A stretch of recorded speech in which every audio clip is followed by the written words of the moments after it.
I've had 3 girlfriends in my life. My current girlfriend, who I've been with for 3 years happily, my first girlfriend in college, and my second girlfriend, Kelly. Kelly was someone who put me through hell emotionally and sometimes physically. I'll start from the beginning. Kelly and I matched on Bumble, and upon seeing that we both attended the same college, we based our conversation off that and any people that we may have mutually known. After seeing each other for about a month, we made it official and we dated for about 6 months. Like most relationships, at first everything seemed great and we got along fine. But the illusion of being a happy couple faded after a few months when Kelly would start becoming very controlling and downright obsessive over knowing what I was doing at all times.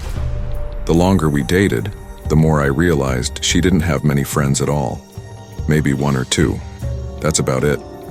So when I would go out to see my friends on the weekends without her, she would always obsessively text me every 15 minutes asking me for proof of where I was.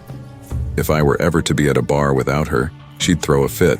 She'd make me share my location with her after 4 or 5 months of dating. It got to the point I couldn't handle it anymore. She had too much time on her hands to worry about what I was doing constantly. I couldn't even go see my friends without constantly being attacked and interrogated by her. But one night, things escalated far worse than they ever had. Admittedly, I ended up at a bar at Gary, drunk with a group of my drinking buddies. We started at my friend Kevin's house, and I didn't intend on ending up at a bar. When I got home, Kelly was waiting in front of my mom's house for me with a batshit crazy look on her face. This was one of the first nights that she laid hands on me, repeatedly hitting me while screaming I'm a dirty cheater and other insane things, all while outside, causing a scene for the neighbors to hear. After I had to grab her arms to get her to stop, she shouted things like, "Get off me, I'm calling the police." So I let go and told her, "We're done." This was officially when I broke up with her, and her response was not good. Every single day I received paragraphs upon paragraphs ranging from angry to alleged regretfulness back to angry. Eventually I felt more comfortable blocking Kelly for a while, but that wasn't the end. One of my friends who followed her on Instagram still sent me a screenshot of the picture she posted with this big, ugly, muscular guy who looked like he wanted to kill the person taking the picture. I made a joke to my friend saying, "Wow, I see she upgraded." Kelly did the unimaginable though. I was all cozy in my bed in the perceived safety of the house. I was home alone, as I usually was, living in my parents' house. That was when I heard a pounding at the front door downstairs. I jumped out of bed and went out to the living room to listen. There was a man's screams from the other side. He was screaming, "Open up, pussy." I didn't acknowledge him. I didn't want him to know I was home. Then some random number was calling my phone.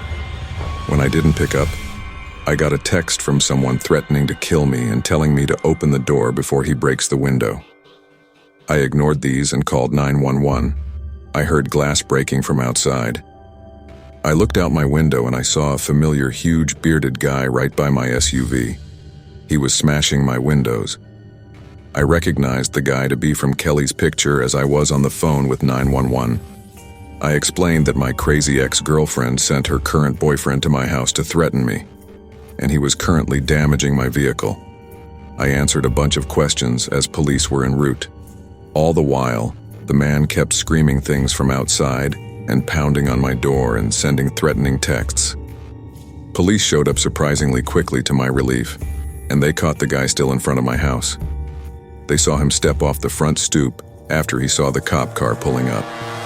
I went outside right away and showed the police my car and the text, and the big roid-raging man was still yelling at me that I'm going to fucking pay for talking shit about him to Kelly. I told him I hadn't spoken to Kelly in months, and he said, "Oh yeah, what about the text?" as he was in handcuffs already. I said, "What text?" and he accused me of being a bullshitter. So after he was brought away in one of 2 police cars, I gave the second police officer whatever information he needed of the situation between Kelly and I. And he told me I had a good case for harassment and should definitely file for a restraining order immediately. He told me to head to the precinct the next day, which is what I did. Also unblocked Kelly and asked her what she said to her boyfriend and why. And after she responded claiming she had no idea what I was talking about, I sent her a long text giving her a piece of my mind, basically telling her about my getting a restraining order and telling her to seek help. I never heard from her again, nor her crazy roid raging now. Ex-boyfriend, According to my friend, she deleted the picture with him literally the next day after that happened. I currently have a restraining order against both her and her ex-boyfriend Javier Cruz. Be careful who you decide to date. There's a whole lot of crazy out there.